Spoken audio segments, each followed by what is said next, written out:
Hello, everyone. Welcome to Cybersecurity Matters. My name is Christian Redshaw, and this is my forward-thinking co-host, Dominic Vogel. Not backward-thinking today. And we have just the two of us today because we have a bee in our bonnet that we would like to get off our chest today, a hot topic in my mind.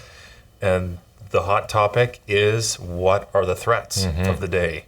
And is doing a partial job of addressing those threats enough? Right. What are the threats that we're seeing now? Well, it's the same thing that we've been saying over and over again for years. Ransomware, business email compromise.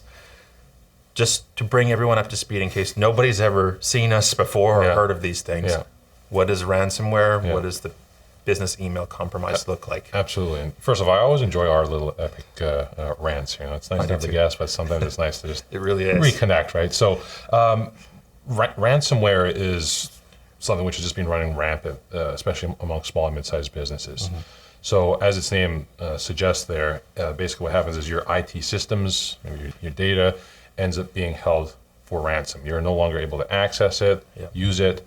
In some cases, so it's locked down. It's completely locked down. Encrypted. Exactly. In order to gain access to it, you have to pay a ransom, or you have to restore your systems from backups, which a lot of small and mid-sized businesses struggle with. And another sort of extension of that trend right now is the fact that the systems won't be locked down, but they'll take the data. The cyber criminals, or the bad guys, will take the data and hold that data for ransom and say, well, now it's almost more of an extortion in which we're going to release that data, that sensitive data, to the world unless you pay us a ransom. So ransomware seems to be very much digging in its heels and very much staying present as a clear and present danger for small and mid-sized businesses, and it doesn't show any signs of abating. If anything, it's continually evolving, which is very interesting. We spent a great deal of our time yesterday with a public sector client of ours talking about just ransomware. Yeah. Huge percentage, and for good reason. Absolutely, and the cyber criminals know sort of the ins and outs of how to make ransomware successful and how to at least, I would say, make it most likely that they'll receive payment or a ransom payment. For large organizations that have pretty robust infrastructure and backup architecture in place, they're not so much the target. No, and the thing is, they're able to recover. The small and mid-sized businesses, though, struggle because they price the payments just appropriately, so it becomes an easier trade-off in which, like, okay, should we pay the ransom versus the cost of bringing in someone to digital forensics, figure out where patient zero was, bringing in maybe other cybersecurity specialists, bringing in someone to help from other IT specialists to help from a backup recovery point of view. Now there's costs associated with that versus the cost of the ransom. And the bad guys, the cyber criminals, know this. They're economic. The thing I'll always give them credit for is that they're economically very savvy. Yes. They run all these through various economic simulations, so they're able to price it just right. Because if it was priced at like $100,000 and they're able to do the recovery for $30,000, then why would they pay the ransom? But now when it gets closer and closer, or becomes more in the favor of paying the ransom, then it's like, okay, a lot of these businesses don't want to be proactive about it. They just pay the ransom, and unfortunately, paying the ransom, if you're in a position where you need to pay the ransom, it would be unfair for people like us to judge that. But what would be really foolish is to keep paying the ransom time and time again, and not, after paying it the first time, try and be proactive. Sure. Look at, why did this happen? How do we prevent this from happening again? I think that's the ticket that a lot of businesses are missing. And why are we talking about this?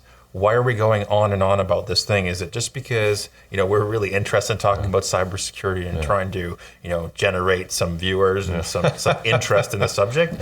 It's because it's not theory. It keeps happening. A few weeks ago, we had Steve Wilson on the program, and we were talking about, or he was mentioning, that most data breaches, cyber attacks, aren't actually reported. So even of the ones that are reported, is that not enough for small, medium-sized businesses, nonprofits, to proactively do something about it? And so the question is just doing a little bit enough? Well, like you say, cyber criminals know how much is being done, and they're looking for the cheapest, easiest way in to the easiest, lowest hanging fruit organizations. Absolutely, and that's the thing in which so many of these small, mid-sized businesses, some of them are, and I've heard this from many investigators and cybersecurity professionals, saying that on the down low, they hear a lot from small and mid-sized businesses that they'll just keep paying the ransom, that they view that as, they'd rather do that than bring in someone and do security properly. And it's like, well, that sounds like Naples in the 1930s when if you wanted your shop protected, right, you'd pay off the mob, there you go. kind of thing. It's your history. I know. I have my Italian roots in southern Italy, so I still find it so backwards that non-technical, non-risk people view that as a viable strategy for keeping their business around. Well, you mentioned that keep paying the ransom. Yeah. It's what kind of a business model is that? You want to put that in your business plan? Okay, we've got that line item protection for future ransom scenarios. Yeah. It's like the Godfather of the 21st century kind of thing. You have to pay your protection money if you want your... Got a new business partner. So it's again, what percentage of business owners and are like that? Yeah. I don't know, but it's obviously sizable enough because ransomware is still being so damn successful. Yeah. And so we're not even probably going to have time to get into some of the other threats, business email compromise. But let's just take ransomware and just run with it. So what about that then? What about these companies that we're hearing about and the ones that we're not, whether it's, let's say, an accounting firm or a law firm, and they get hit? Yeah. So they come in, they get their IT people in there, maybe they get some forensics help, and that's all good, and that needs to happen. They weren't prepared for it the first time. Yes. So the existing way of thinking kind of got them into this, so to speak, even though they're the victim. Yep. Okay, they deal with that incident, so they're like, okay, we've had our day, we've had our ransomware situation, so now let's move on with business as usual. Right. I can't understand that way of thinking. Is that enough? Is that doing enough? And sorry, I'm not letting you speak here, but what does that look like from an optics perspective for your clients? If you're a law firm and you're just dealing with the situation and it's business as usual, maybe you tighten up a few screws here and there. Put yourself in the client's point of view. Yeah. Is it enough? It's for us, we find it shocking, and that whole notion, again, it's almost doing it impartially. And again, even if you look at this from any other point of view, in which if this was an issue of sexual harassment or fraud or money laundering, whatever, it would be a more, it wouldn't just be, okay, we fix it. No, there's going to be new training. There's going to be a new regime in terms of make sure that doesn't happen again. Because it's more physical, more tangible. Well, I think it's more tangible, and again, many businesses are losing the opportunity to say, okay, how do we make sure this doesn't happen again? Or if it does happen, again, lower likelihood, lower impact. So it's more of a speed bump rather than a sinkhole. Kind of thing. And again, I think because it's digital, because you were saying there, it's intangible, there's many businesses who just aren't worried about that. I remember that when we were prospecting with potential clients, and we came across a client who had experienced a devastating ransomware issue, and they had to manually recreate a whole bunch of financial records. Basically, I remember that too. Still a sore spot, but anyway, for 6 months the company was almost frozen because they had to recreate all their financial records. They only had a 6-month memory. After 6 months, it was like, well, it's been 6 months, we haven't been hit again, whatever. Yeah. It's the fact that these, even though it's shaking the company to its core in many cases, they're not doing enough to instill systemic change to make sure it doesn't happen again. And like I said, I think it's that abstraction that it's not something physical that happens in the physical world. It's somewhat that has happened in the digital world. From a positive perspective, the more you can do as an organization on your own, the less you have to pay people like us to do. Very so true. This is a really happy thought for people. Very true.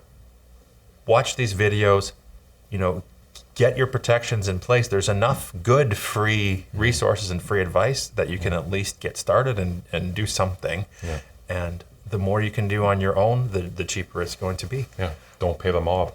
That's right. Yeah. Anything else on your mind today that you'd like to? I was gonna say I really want to watch the Godfather series again now, but I'd say the other thing that we wanted to chat about was again this notion again for, I would say, the technical or the IT people in an organization who may not feel empowered to bring some of these things up to their to the business owner, to the CEO, to the key decision makers that may view this as being, this is a technical decision. I need to make this my own kind of thing. It's when we're seeing this with a lot of smaller organizations where there's an empowered IT lead who says, you know what, there's the technical component to this, but at the root of this is a business issue. This is an organizational issue. Cyber risk, data risk, that they need to make those decisions. They need to make figure out what those desirable outcomes are. That's on them to take ownership, not IT.